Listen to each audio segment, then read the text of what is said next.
एक बार फिर से स्वागत है आपका टीचर्स अकेडमी पे। आज हम लोग मध्यकालीन भारत के इतिहास में मुगल साम्राज्य के बारे में पढ़ेंगे। इससे पहले हमने सल्तनत पीरियड पढ़ा, जिसमें हमने पूरा सल्तनत अच्छे से देखा कि किस तरीके से पहले गुलाम वंश आया, खिलजी आए, फिर तुगलक आए, फिर आपके लोधी वंश आए। तो पूछा जाता है आपसे क्वेश्चन पुराने सल्तनत पीरियड में कि कौन कौन से वंश आपके सल्तनत पीरियड में शासन किए हैं, तो आपको गुलाम वंश बताना होगा, फिर खिलजी और तुगलक, फिर आपके लोधी वंश। ये सीक्वेंस है। इसके बाद की कहानी में क्या होता है कि जैसे पिछली क्लास में मैं आपको बताया कि इब्राहिम लोधी जो लोधी वंश का अंतिम शासक था, जिसके साथ बाबर का युद्ध होता है। बाबर को कौन बुलाता है? दौलत खां लोधी और आलम खां, ये दोनों मिलके भारत में बाबर को इनवाइट करते हैं कि आइए ये इब्राहिम लोधी को हराइए। इनकी मंशा ये नहीं थी कि ये आएगा और फिर ये यहाँ बस जाएगा, ऐसा नहीं सोचा था इन लोगों ने सोचा था कि आएगा, जीतेगा, लूट मचाएंगे और पैसा लेके चले जाएंगे। ऐसे ही करते थे अब तक के जितने भी मुसलमान या तुर्की जो लोग आक्रमण करने आते थे। लेकिन हुआ उल्टा। बाबर का पानीपत के प्रथम युद्ध में भारत आना, दौलत खां लोधी का बुलाया जाना भारत के इतिहास में एक नया अध्याय जोड़ता है। नया अध्याय बोले तो एक भारत की इतिहास की एक नई दिशा ही बदल गई। एक मुगल साम्राज्य आगे चल के स्थापित हुआ। एक मुगल एम्पायर पूरा बड़े लंबे टाइम तक भारत में शासन करने वाला साम्राज्य स्थापित हुआ, जिसने 1526 से स्टार्ट करके अपना शासनकाल 1857 तक स्थापित किया। हालांकि हम इसको दो भागों में पढ़ेंगे कि मुगल साम्राज्य को मेनली हम दो भागों में बांट के पढ़ते हैं, जैसे कि 1526 से 1707 तक मुगल साम्राज्य जो सबसे शक्तिशाली साम्राज्य था, जिसमें बाबर का बेटा हुमायूं, फिर अकबर, जहांगीर, शाहजहां, फिर औरंगजेब, इन प्रमुख शासकों के बारे में हमने पढ़ा। इस टाइम पीरियड में जो मुगल साम्राज्य था बहुत ही शक्तिशाली था। इवन लास्ट तक आते आते पूरे भारत को इन्होंने 19, 20, 21 सूबों में बांट के रखा था अपने आप को। उसके बाद का जो टाइम पीरियड है 1707 से लेके जो उत्तरवर्ती मुगल काल कहलाया, जिसमें जो शासक थे ये मुगल एम्पायर के जो भी वंशज थे, उत्तराधिकारी थे, वो उतने योग्य नहीं थे कि वो मुगल सत्ता को एक शक्तिशाली या सुदृढ़ बनाए रख पाएँ। कहते हैं जब आपके उत्तराधिकारी का सबल नहीं होता है, कमज़ोर होता है, तो पूरी सत्ता डगमगा जाती है। वही हुआ बाद में जो शासक आते गए, फिर अंग्रेज़ों का भारत में आगमन हुआ, उनका धीरे धीरे से प्रस्थान, मतलब अपनी शक्ति का बढ़ाना, और किस तरीके से मुगल साम्राज्य के जो उत्तराधिकारी थे आपस में ही लड़ते रहे, चाटुकारिता के बीच में वो फंस के रह गए, और किस तरीके से जो मुगल के जो जितने भी 21 सूबे थे सब धीरे धीरे से स्वायत्त तो होते चले गए। चाहे जैसे अवध हो, बंगाल हो, बिहार हो, अलग अलग स्टेट अपने आप स्वतंत्र घोषित करते रहे, स्वायत्त राज्य की स्थापना कर दी। वो आगे का उत्तर मुगल काल है। तो आज हम लोग पढ़ रहे हैं मुगल साम्राज्य, जिसकी स्थापना बाबर के द्वारा की गई। मुगल साम्राज्य के टाइम पीरियड, पहले मुगल टाइम का बोला जाए तो 1526 से लेके 1707 तक के पीरियड को हम पढ़ेंगे। तो हम स्टार्ट करते हैं मुगल साम्राज्य। जैसा कि आप सबको पता है कि मुगल साम्राज्य की स्थापना, संस्थापक किसको माना जाता है? जहीरुद्दीन मोहम्मद बाबर। हम लोग जनरली बाबर जानते हैं। बाबर का मूल नाम अगर पूछा जाए एग्जाम में तो क्या है बेटा? जहीरुद्दीन मोहम्मद बाबर। मैं आपको एग्जाम के पॉइंट ऑफ व्यू से बताऊंगी क्या क्या क्वेश्चन एग्जाम में पूछे जाते हैं या किस तरीके के क्वेश्चन आते हैं। इस सेक्शन से जो भी क्वेश्चन आएगा वो मैं आपको अभी लास्ट में कराऊंगी। तो जैसा है कि इसके संस्थापक हैं जहीरुद्दीन बाबर, और ये 1526 से 1530 तक इसका शासन रहता है। हालांकि मुगल पीरियड तो बड़ा है, लेकिन ये केवल 4 साल ही शासन कर पाया।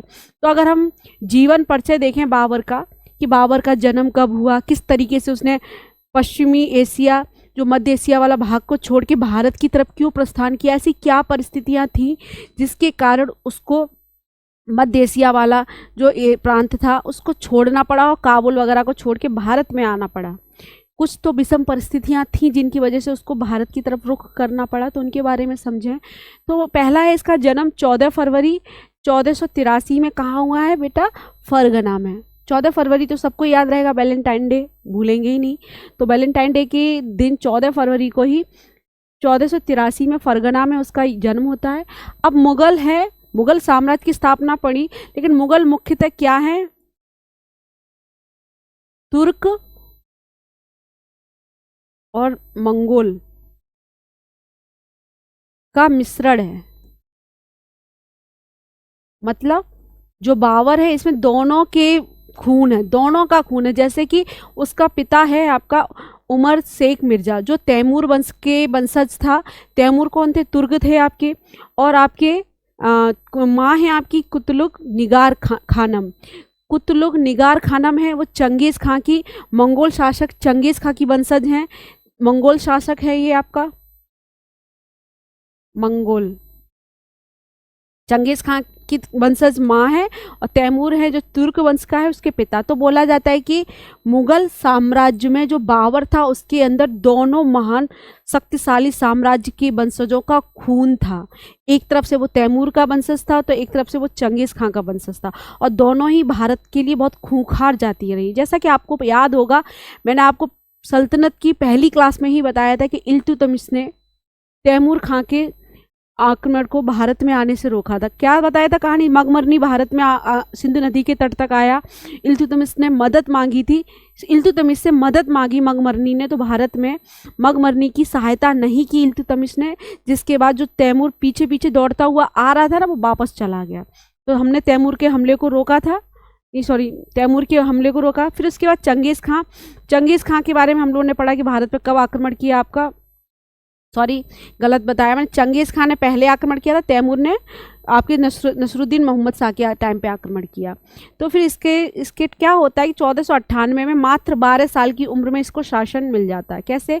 इसके पिता की मृत्यु हो जाती है और अचानक से ही उसको राजगद्दी संभालनी पड़ती है। तो एक 12 साल के बच्चे को राज सत्ता मिल जाती है बाबर को। तो बाबर जब स्टार्टिंग में आया तो उसकी सत्ता की जो शासक बनने की कहानी इतनी आसान नहीं रही कि वो आया सब चीज़ इजीली होती चली गई, ऐसा नहीं था।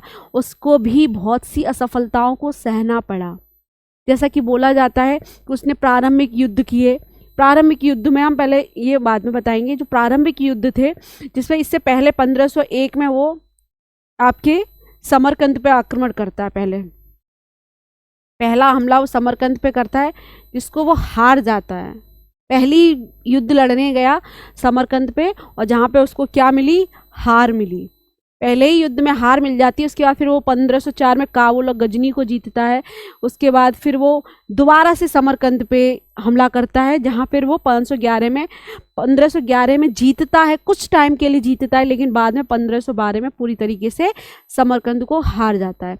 कुल मिला के एक तो इससे 2-3 चीज़ें सीखने वाली। पहली चीज़, पहले युद्ध में ही पहला ही हम पदार्पण कर रहे हैं युद्ध भूमि में, पहला ही युद्ध लड़ने जा रहे हैं और बेचारा हार गया, तो इसको तो निराश हो जाना चाहिए। लेकिन कहते ना हिम्मत नहीं आ रही उसने। ये हमारे शिक्षक, ये स्टूडेंट लाइफ के लिए बहुत इंपॉर्टेंट चीज़ है, सीखने वाली है कि पहली हताशा मिलने के बावजूद भी हम निराश नहीं होंगे और हमको फिर से मेहनत करनी है अपनी मंजिल को पाना, और तब तक लगे रहना है जब तक हमें अपनी मंजिल नहीं मिल जाती। अगर आप इतिहास उठा के देखेंगे तो कितने ही ऐसे योद्धा हुए हैं जो अपनी पराजयों से ही सीख लेके विजय तक पहुँचे हैं। विजय के शिखर पे अगर पहुंचना है तो अपनी असफलताओं से ही हमें सीखना होगा।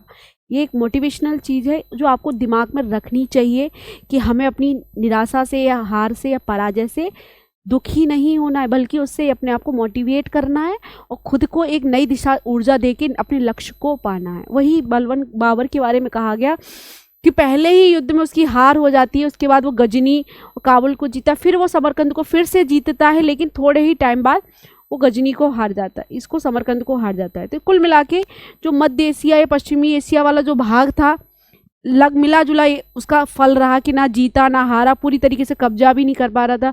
तो उसको एक ऐसे एरिया की तलाश थी जहाँ पे वो अपना साम्राज्य स्थापित कर सके। उसी दौर में उसकी नज़र भारत के भाग में पड़ती है। वहाँ आने का रीजन है क्योंकि इस समय तक लोधी वंश है भारत में, छोटे छोटे विजयनगर है, मालवा है, मारवाड़ है, इन छोटे छोटे साम्राज्यों में एकता नहीं है, स्वायत्तता, केंद्रीकरण नहीं है शक्ति का। कहने को तो दिल्ली की सत्ता पे इब्राहिम लोधी बैठे हैं, लेकिन वो शक्ति इतनी शक्तिशाली नहीं है कि पूरे भारत को केंद्रित करके रख सके। इसलिए जब हम लोग कमज़ोर होते हैं ना तो हमारा शत्रु हम पे अटैक करता है। ये जीवन की ये सच्चाई है। जब आप अपने सबसे कमज़ोर पक्ष दौर में होंगे तब आप पे हमले होंगे।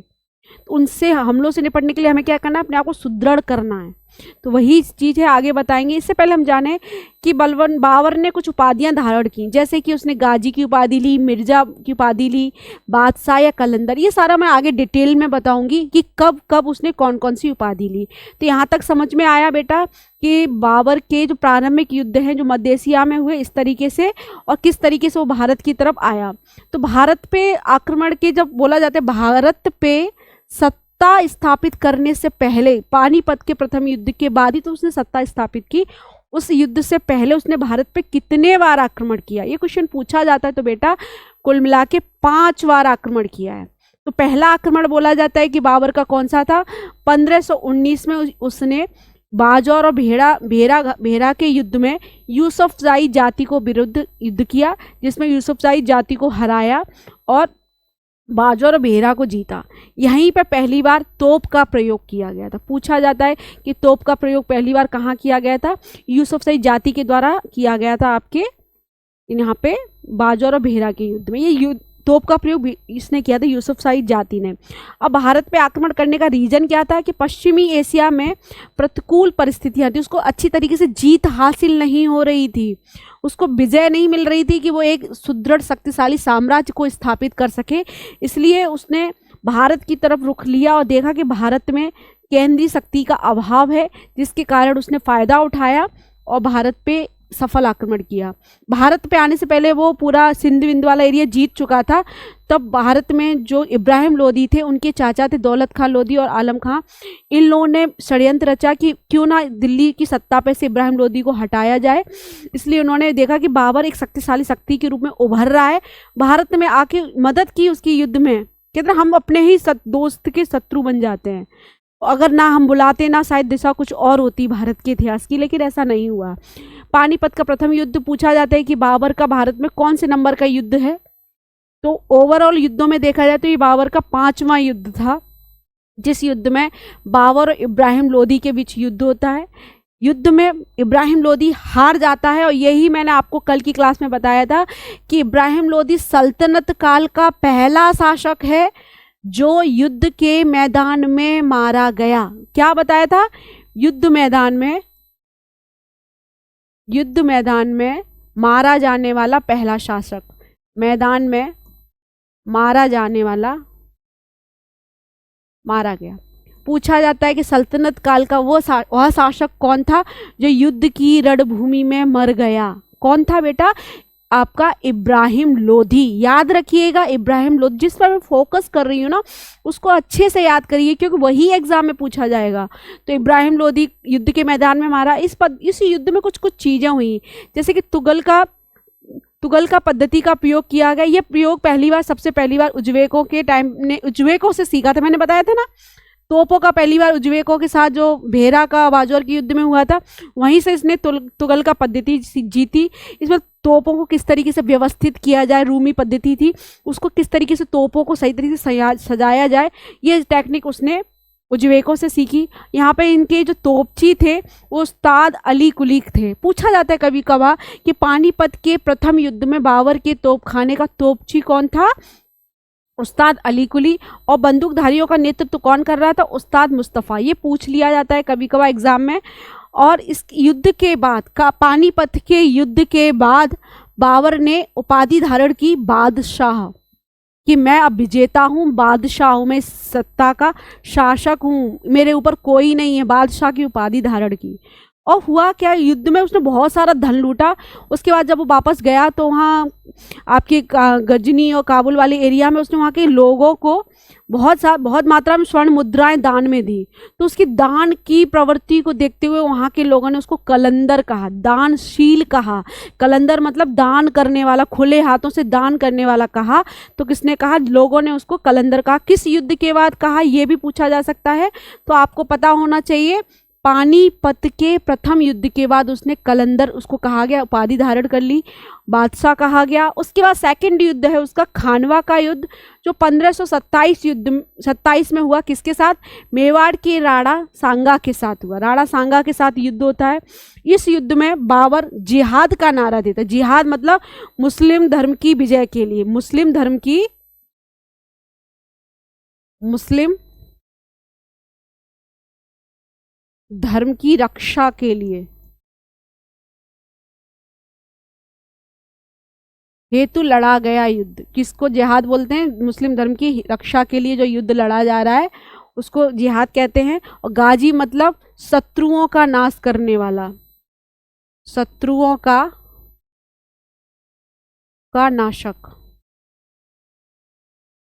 अब क्या हुआ, खानवा का युद्ध हुआ तो उसके पास कोई ठोस रीजन नहीं था कि किस युद्ध, किस कारण से अपनी प्रजा को मोटिवेट करे, प्रोत्साहित करे, क्योंकि राणा सांगा बहुत शक्तिशाली थे, उनके पास बहुत बड़ी सेना थी, लेकिन उनसे लड़ने के लिए बाबर को अपनी सेना को मोटिवेट करना था।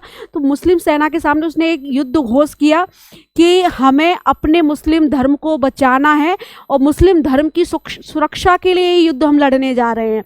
हम ये युद्ध अपनी मतलब पावर के लिए नहीं लड़ रहे हैं, अपनी शासन समृद्धि के लिए नहीं लड़ रहे हैं, हम ये युद्ध अपने मुस्लिम समुदाय या मुस्लिम धर्म की रक्षा के लिए लड़ रहे हैं। तो आओ सब मिलके एकजुट होकर युद्ध लड़ें और अपने धर्म की रक्षा करें।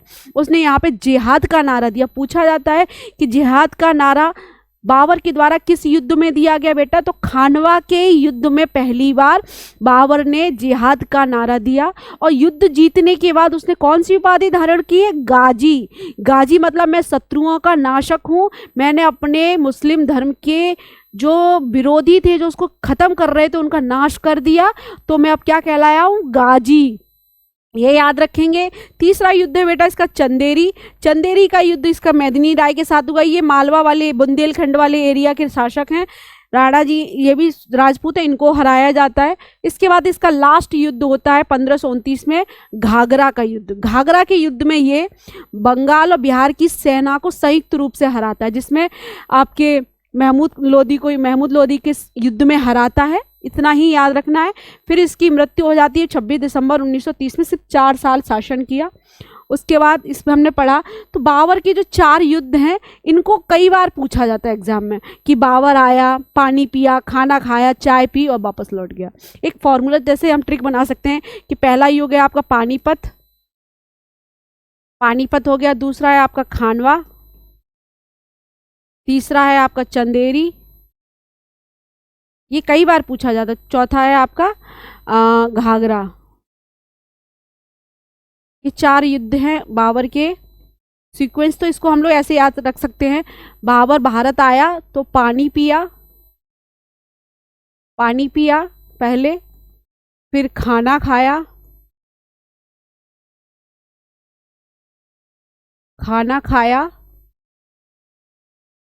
चाय पी, फिर घर लौट गया। ये बेटा थोड़ा सा इंपॉर्टेंट है क्योंकि सीक्वेंस पूछा जाता है। अभी तो आपको शायद याद हो जाए कि पानीपत, खानवा, चंदेरी और घाघरा, लेकिन एग्जाम में ना कभी कभी कंफ्यूजन हो जाता है। तो याद रखिए बाबर पहले भारत आता है तो सबसे पहले वो पानी प्यास बुझाता है। मतलब युद्ध मतलब इतनी दूर से घोड़े से चल के आ रहा है तो भूख लग रही, प्यास लग रही, तो पहले उसने पानी पिया। पानी पीने के बाद उसने खाना खाया तसल्ली से। खाना खाने के बाद उसने फिर अपने आप को खाना पचाने के लिए, नींद से बचने के लिए चाय पी, चाय से तरोताजगी हासिल की, फिर वो अपना वापस घर लौट गया। तो याद रखेंगे बाबर भारत आया तो पानी पिया, खाना खाया, चाय पी, फिर वापस घर लौट गया। ये सीक्वेंस है, याद रखेंगे। इस सेक्शन से बहुत ज़्यादा क्वेश्चन नहीं आते हैं। पूछ लिया जाता है बाबर ने पानीपत का युद्ध कौन से नंबर का युद्ध था या किसको किसको हराया, बस इतना ही पढ़ना रहता है। हाँ, इसके बारे में कुछ साहित्य के बारे में पूछ लिया जाता है या उसके मकबरा। तो बाबर का जो मकबरा था पहले उसको आगरा के आराम बाग में दफनाया गया पहले प्रारंभिक स्टेज पे। बाद में उसकी कब्र को उखाड़ के कहाँ स्थापित कर दिया गया? काबुल में, जहाँ उसका मकबरा उसकी वाइफ मुबारक यूसुफ जाई के द्वारा बनाया गया। ये तो सब हो गया बाबर के द्वारा। बाबर ने कुछ साहित्य लिखा, बहुत अच्छा राइटर था, तो उसने अपनी आत्मकथा लिखी तुजुक ए बाबरी। याद रखेंगे तुजुक ए बाबरी किसकी आत्मकथा है? बाबर की। इसको बाबर नामा भी कहते हैं। और ये पूछा जाता है कि बाबर ने किस भाषा में लिखी है बेटा? तो तुर्की में अपनी आत्मकथा लिखी तुझके बाबरी, बाद में तुझके बाबरी का फारसी अनुवाद हुआ है।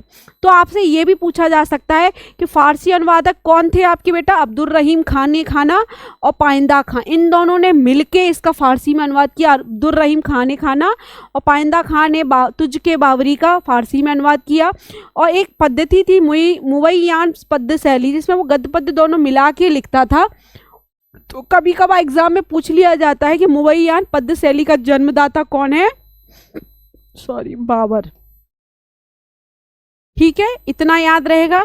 इसके बाद कभी कभार पूछ लिया जाता है कि जब भारत आया बाबर, तो बाबर ने के टाइम समकालीन शासक कौन थे, या पूछा जाता है बाबर ने अपनी आत्मकथा तुझके बाबरी में किस किस शासक का उल्लेख किया है। इवन मैं अभी जब क्वेश्चन कराऊंगी तब आप देखेंगे कि क्वेश्चन में पूछा गया है कि बाबर ने तुझके बाबरी में क्या उल्लेख किया, कि भारत की जो दुर्दशाएं थी, प्राकृति थी, जो भी चीज़ें थी, उनको खुले रूप में लिखा कि भारत में ऐसे ऐसे चीज़ें हो रही हैं। तो तुझके बाबरी में बाबर की से पता चलता है कि उस समय विजयनगर में कृष्णदेवराय शासक थे, जो कि हिंदू शासक था। कृष्णदेवराय कैसा शासक था आपका, हिंदू था, और इसको एक शक्तिशाली शासक कहा गया है। दिल्ली में इब्राहिम लोदी का शासन था, मालवा में महमूद शाह द्वितीय का था, मेवाड़ में राणा सांगा थे, फिर बंगाल में नुसरत शाह। इस तरीके से हमने बाबर को पढ़ा कि किस तरीके से भारत में बाबर आया और किस किस तरीके से उसने भारत में युद्ध किए, कार्य किए। बाबर आया, पानी पिया, खाना खाया, चाय पी, घर लौट गया, याद रखेंगे। अब हम लोग इससे रिलेटेड कुछ क्वेश्चंस को देखेंगे, तो आपको ये चैप्टर थोड़ा सा और अच्छे से समझ में आएगा। तो जैसे कि पहला ही क्वेश्चन है आपका कि 1526 में बाबर ने किस वंश के साथ शासक को परास्त कर मुगल साम्राज्य की नींव रखी। तो आपको याद रखना है बेटा, कौन था आपके ये आपका लोदी वंश, शासक कौन था, इब्राहिम लोदी, इब्राहिम लोदी। ठीक है, इब्राहिम लोदी को हराया। दूसरा क्वेश्चन है आपका, पानीपत का प्रथम युद्ध कब लड़ा गया, 21 अप्रैल 1526 में। ऐसी डेट पूछी जाएगी, कुछ नहीं है ज़्यादा इसमें। फिर पूछा गया बाबर की प्रसिद्ध तुलगमा पद्धति का प्रयोग सर्वप्रथम कहाँ किया। तुलगमा पद्धति का सबसे पहली बार प्रयोग उसने पानीपत के प्रथम युद्ध में किया, जिसका उसने सीखी कहाँ से थी, उज्बेकों से सीखी थी, जो कौन थे आपकी बाजौर और बेहरा के युद्ध में जिनसे युद्ध हुआ था, उज्बेक उनसे समुदाय से, उनसे उसने तुलगल का पद्धति सीखी, तुलगमा पद्धति उनसे सीखी थी, और यूज इसने कहाँ किया, पानीपत के प्रथम युद्ध में। और उसके बाद एक क्वेश्चन है आपका कि किस युद्ध के जीतने के उपरांत बाबर ने खजाने का मुख अमीरों, सगे संबंधियों आदि के लिए खोल दिया, और इस उदारता के लिए उसे कलंदर की उपाधि दी गई। मैंने बताया ना, पानीपत के प्रथम युद्ध के बाद उसने बहुत सारा धन लूटा, जिसको उसने बांटा खुले हाथों से, तो बोला गया कलंदर की उपाधि किस युद्ध के बाद ली है इसने, पानीपत के प्रथम युद्ध के बाद। फिर एक लास्ट क्वेश्चन है आपका कि किस युद्ध में मुगल साम्राज्य की नींव पड़ी है। तो फिर से वही आ गया, पानीपत का प्रथम युद्ध। बस यही 5 क्वेश्चंस थे। इस पोर्शन से बहुत ज़्यादा क्वेश्चंस आते नहीं हैं, जितने आते हैं, जितने मोस्ट प्रोबेबिलिटी क्वेश्चन बन सकते हैं, वो मैंने आपको बताए, टॉपिक अच्छे से समझाया। तो आई थिंक आपको ये पूरा सेशन समझ में आए, अच्छा लगे। प्रीवियस क्लासेस आप अच्छे से देख सकते हैं जाके, तो अच्छा लग रहा हो आपको। Thank you.